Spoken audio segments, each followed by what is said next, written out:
Today I hoped for a different outcome, one where we would see a little bit more bipartisanship in regards to a plan that is ill-conceived, rushed, and quite frankly wrong for Nassau County.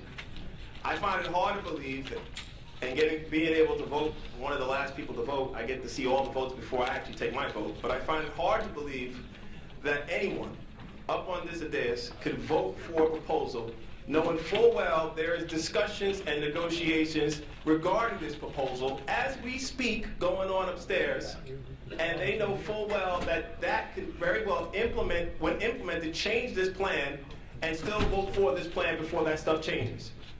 From our standpoint, voting for an undeveloped plan is a betrayal of our responsibility as county legislators.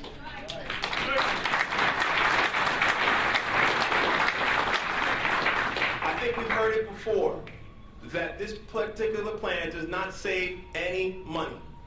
So you got to ask yourselves, and we have taken the position that we will not support the incentive, and we have made that clear to my colleagues to the right, that we will not support the emergency for this incentive.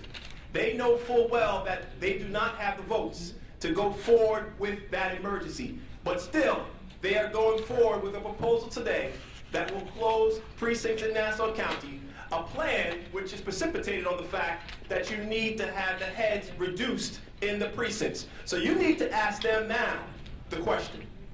The question now will be, how do you plan to remove those heads? Because if we're not given the votes for an emergency on the incentive today, that means they're voting for a plan that has layoffs attached to it. It's just that simple. The heads for those precincts are not going to leave any other way. So this is becoming a very clear, decisive decision that they're making, that they're going to decide to go forward with the proposal, knowing full well there is no funding to be able to have the officers leave on an incentive. That funding is not here today.